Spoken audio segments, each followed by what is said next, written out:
Guys, क्या आपके साथ भी ऐसा हुआ है कि इंग्लिश बोलते टाइम आपके सामने कुछ ऐसे वर्ड्स आ जाते हैं, कुछ ऐसे सेंटेंसेस आ जाते हैं जिनकी वजह से आप फंबलिंग करने लग जाते हैं। मोस्ट ऑफ द टाइम जो इजी सेंटेंसेस होते हैं हम उन्हें बोल तो लेते हैं इंग्लिश में, लेकिन जब कुछ मुश्किल से या फिर खास तरीके की बात कहनी होती है तो इन सारे सेंटेंसेस के लिए हमें वर्ड्स नहीं मिल पाते। तो आज के इस वीडियो में हम कुछ ऐसे इंग्लिश के खास स्ट्रक्चर्स के बारे में बात करेंगे जो ना केवल आपके इंग्लिश को बहुत ज़्यादा इफेक्टिव बना देंगे बल्कि आपकी जो डेली कॉन्वर्सेशन होती है उसमें आपको कॉन्फिडेंट बना देंगे। तो आज के इस वीडियो में मैं इन सारे स्ट्रक्चर्स को डिटेल से समझाऊंगा, साथ में उनके ऊपर रियल लाइफ से रिलेटेड एग्जांपल्स के बारे में बात करेंगे। तो चलिए वीडियो को स्टार्ट कर लेते हैं। हमारा पहला स्ट्रक्चर है डोंट इवन थिंक ऑफ। ये जो स्ट्रक्चर है वो किसी बात को सख्ती से मना करने के लिए यूज किया जाता है। जब हमें किसी भी बात को चेतावनी देनी होती है कि उस बात के बारे में सोचो भी मत, तो ऐसे स्ट्रक्चर बहुत ज्यादा काम आते हैं। ये जो फीलिंग्स होती हैं, इन सारी फीलिंग्स को सीधे तरीके से और सख्त तरीके से व्यक्त करने के काम आता है। जैसे कि किसी को अगर कहना हो कि झूठ बोलने के बारे में तो बिल्कुल सोचना भी मत, तो इस स्ट्रक्चर का यहाँ पर यूज होगा। जैसे कुछ एग्जांपल्स देख लेते हैं। Don't even think of arguing with your parent, मतलब अपने माता पिता से बहस करने का तो सोचना भी मत। Don't even think of skipping school today, मतलब आज स्कूल छोड़ने का तो सोचना भी मत। ये जो स्ट्रक्चर मैंने आपको बताया, इस स्ट्रक्चर का यूज आप हल्के फुल्के मजाक में भी कर सकते हैं। जैसे कि आप अपने दोस्त से ये कह सकते हो,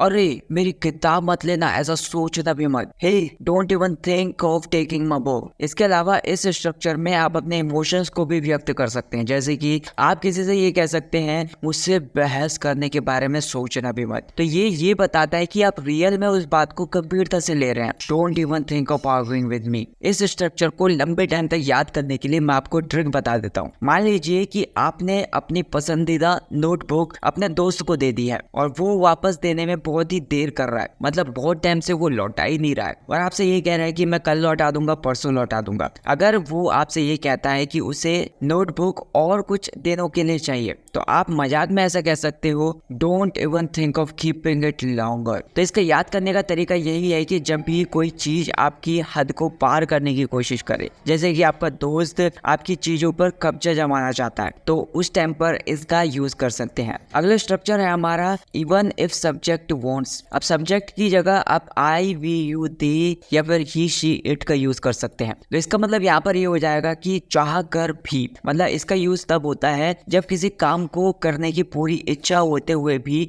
आप उसे करने में असमर्थ होते हो। अब ये उन सिचुएशंस के लिए बिल्कुल सही है जहाँ पर आप अपनी मजबूरी से भरी हुई इच्छा को व्यक्त करना चाहते हो। तो कुछ एग्जांपल्स देख लेते हैं। जैसे कि I can't help you even if I want, मतलब मैं चाह कर भी आपकी मदद नहीं कर सकता। They can't attend the meeting even if they want, मतलब वे चाह कर भी मीटिंग में शामिल नहीं हो सकते। He can't come to the party even if he wants, मतलब वो चाह कर भी पार्टी में नहीं आ सकता। तो ये जो स्ट्रक्चर है वो किसी कठिन सी सिचुएशन का सामना करते हुए महसूस की गई असहायता को व्यक्त करता है, महसूस की गई मजबूरी को व्यक्त करता है। जैसे कि कोई भी पर्सन अपने कामों में बाधा का सामना कर रहा है या फिर बहुत ज्यादा वो कहीं पर बहुत ज्यादा बंधा हुआ है, तो इमेजिन कीजिए कि आप किसी दोस्त की मदद करना चाहते हैं लेकिन आपकी कुछ लिमिटेशंस है। आप ये कह सकते हैं कि मैं चाह कर भी तुम्हारे साथ नहीं जा सकता या फिर मैं चाह कर भी तुम्हारा ये काम नहीं कर सकता। तो इस सेंटेंस में आपको सहानुभूति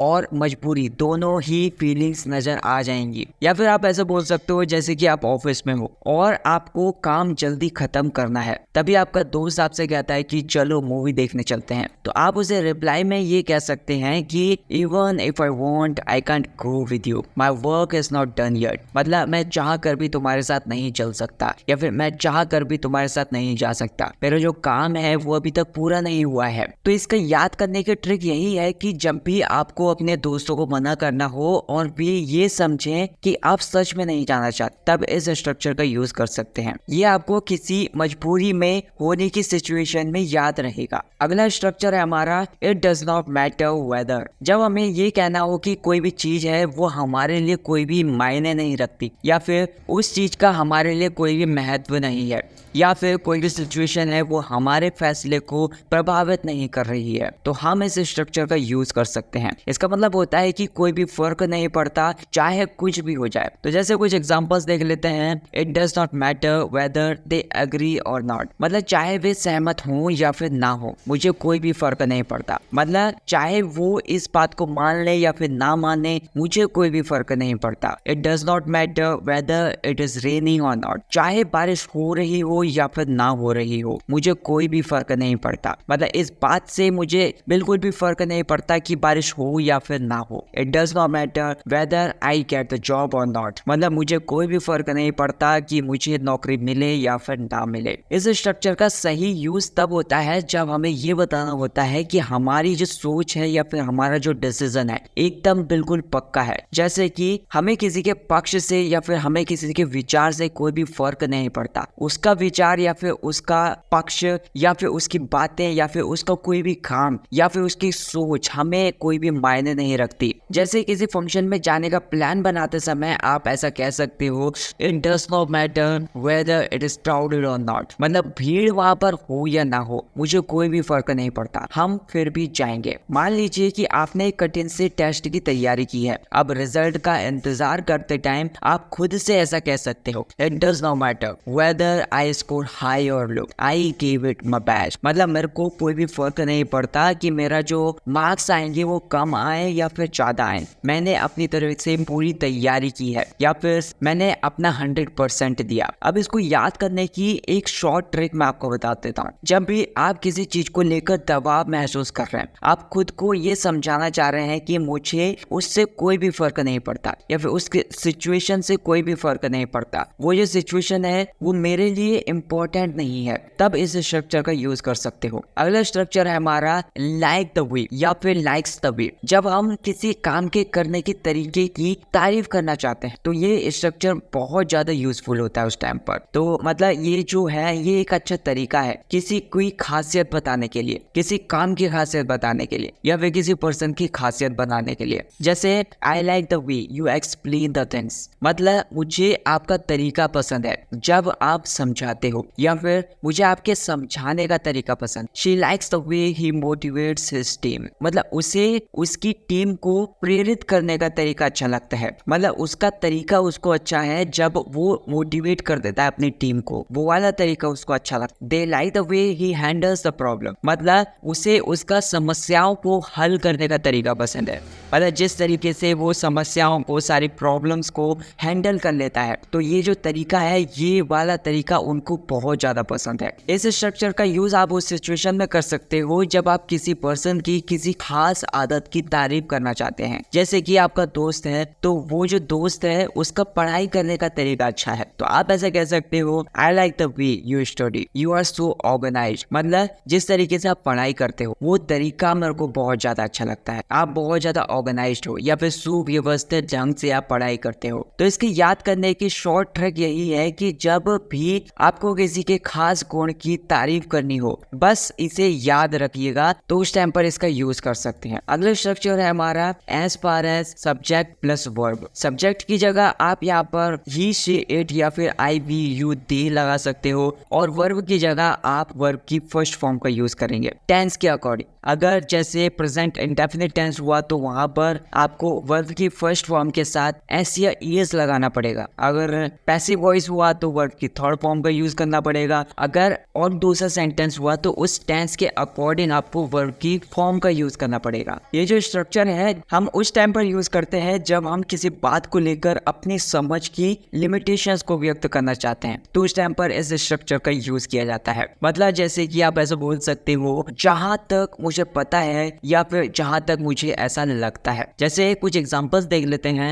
as far as I know he has not arrived yet, मतलब जहां तक मुझे लगता है या फिर जहां तक मुझे पता है वो अभी तक नहीं आया है, मतलब जहां तक मैं सोचता हूँ या फिर जहां तक मेरी लिमिटेशंस हैं सोचने की, वहां तक मुझे ऐसा लगता है कि वो अभी तक नहीं पहुंचा है। As far as she thinks this plan will succeed, मतलब जहां तक उसे लगता है, जहां तक वो लड़की ऐसा सोचती है कि ये सारी की सारी प्लान्स सफल हो जाएंगी। As far as I am concerned we should wait, मतलब जहां तक मेरा सवाल है या फिर जहां तक मुझे लगता है हमें इंतजार करना चाहिए। इस सिचुएशन का यूज हम तब करते हैं जैसे कि हम अपनी जानकारी पर सवाल कर रहे हो। उदाहरण के लिए आप ऐसा बोल सकते हो, as far as I know the event starts at 10, मतलब यहाँ पर ऐसा बोल सकते हो कि जहां तक मुझे पता है या फिर जहां तक मुझे लगता है जो प्रोग्राम है या फिर जो भी इवेंट है वो 10 बजे शुरू होता है, लेकिन पूरी तरीके से मुझे ये यकीन नहीं है। तो आप इसे उस सिचुएशन में यूज करेंगे जब हम किसी बात पर चर्चा करते हैं, जैसे कि कोई भी दोस्त है आपका,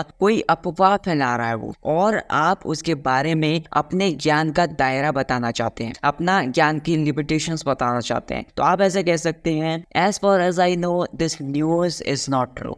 मतलब जहाँ तक मुझे लगता है या फिर जहाँ तक मेरा सवाल है, ये जो न्यूज़ है या फिर आपकी जो खबर है वो सच नहीं है। तो इस स्ट्रक्चर को याद करने की शॉर्ट ट्रिक यही है। ये स्ट्रक्चर हम उन सिचुएशंस में यूज करते हैं जब हमें अपनी लिमिटेड जानकारी को किसी के सामने एक्सप्रेस करनी होती है। अगला स्ट्रक्चर है हमारा इस एम आर फॉन्ड ऑफ। मतलब फॉन्ड ऑफ का यूज आप इस के साथ भी कर सकते हो, एम के साथ भी कर सकते हो और आर के साथ भी कर सकते हो। जैसे हमें किसी चीज का शौक होता है तब हम इस स्ट्रक्चर का यूज करते हैं। ये हमारे पास जो पसंदीदा शौक होते हैं उनको एक्सप्रेस करने के काम आता है। जैसे किसी को म्यूजिक सुनना बहुत ज्यादा पसंद होता है तो वहां पर आप फॉन्ड ऑफ का यूज कर सकते हैं। जैसे कि आप यहाँ पर कुछ एग्जांपल्स देख सकते हैं। I am fond of cooking, मतलब मुझे खाना बनाने का शौक है, या फिर खाना बनाना मुझे बहुत ज्यादा पसंद है, या फिर मेरी पसंदीदा चीज है खाना बनाना। She is fond of reading novels, मतलब उसे नॉवेल्स पढ़ने का शौक है, उसे नॉवेल्स पढ़ना बहुत ज्यादा पसंद है, या फिर उसकी पसंदीदा चीज नॉवेल्स पढ़ना ही है। They are fond of travelling, मतलब उन्हें यात्रा करने का शौक है। मतलब ये जो स्ट्रक्चर होता है बहुत ही ज्यादा पॉजिटिव इंटरेस्ट को दिखाने के लिए काम आ सकता है, या फिर जो पर्सनल इंटरेस्ट होते हैं उनको दिखाने के काम आ सकता है। जब आप ऐसा कहते हो I am fond of gardening, मतलब इस सेंटेंस से मुझे ये पता चल जाता है कि मुझे सच में गार्डनिंग करना बहुत ज्यादा पसंद है। यहाँ पर आप अपने इंटरेस्ट को व्यक्त करना चाहते हैं, जैसे कि fond of learning new language, या फिर I am fond of trying new foods, मतलब मुझे नई लैंग्वेज को सीखना बहुत ज्यादा पसंद है, या फिर नए नए फूड्स को ट्राई करना मुझे बहुत ज्यादा पसंद है। मान लीजिए कि आप अपने शौक के बारे में बता रहे हो किसी को, जैसे कि I am fond of photography, मतलब मुझे फोटोग्राफी बहुत ज्यादा पसंद है, या फिर फोटो क्लिक करना बहुत ज्यादा पसंद है। तो इसकी याद करने की शॉर्ट ट्रिक यही है कि जब हमें किसी से अपने शौक के बारे में बात करनी है या फिर अपने इंटरेस्ट के बारे में बात करनी है तो उस टाइम पर हम इसका यूज करेंगे। अगला स्ट्रक्चर है हमारा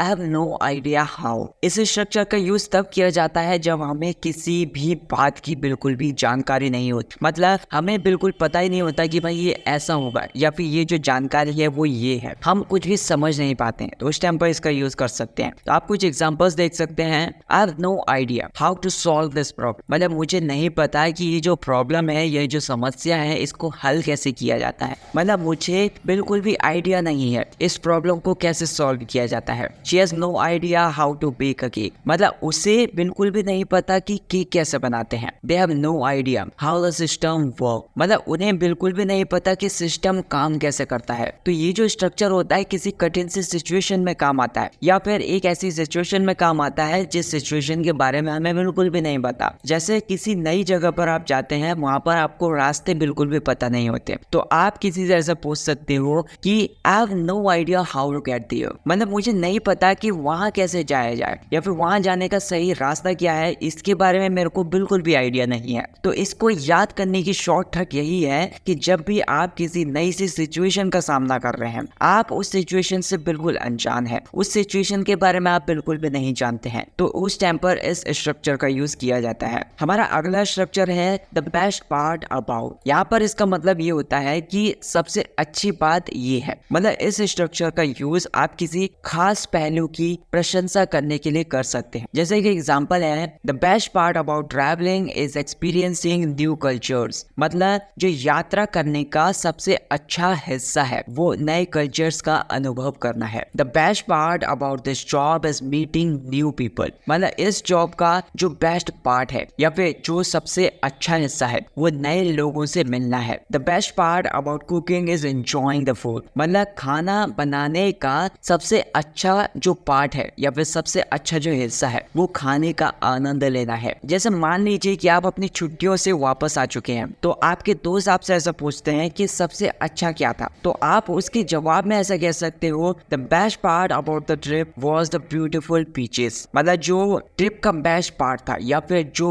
ट्रिप का सबसे जरूरी हिस्सा था या फिर सबसे अच्छा जो हिस्सा था वो था ब्यूटीफुल बीचेस। मतलब ब्यूटीफुल बीचेस देखने का जो मोमेंट था या फिर पल था या फिर ये जो हिस्सा था उस ट्रिप का वो सबसे अच्छा था। तो इसको याद करने की शॉर्ट ट्रिक यही है कि जब आपको अपने किसी एक्सपीरियंस के सबसे अच्छे पार्ट के बारे में बताना हो तो उस टाइम पर इसका यूज किया जाता है। So that's it guys for this video. I hope आपको ये वीडियो पसंद आई होगी। आपके जो भी डाउट्स हैं, आपके जो भी वर्ड्स हैं, उन सारे वर्ड्स को मुझे कमेंट सेक्शन में बताइए ताकि मैं उन सारे वर्ड्स को अपनी वीडियोस में लेकर आपके डाउट्स को क्लियर कर सकूं। अगर आपको वीडियो पसंद आई तो वीडियो को लाइक कर देना, चैनल को सब्सक्राइब कर देना। Thank you so much for watching this video.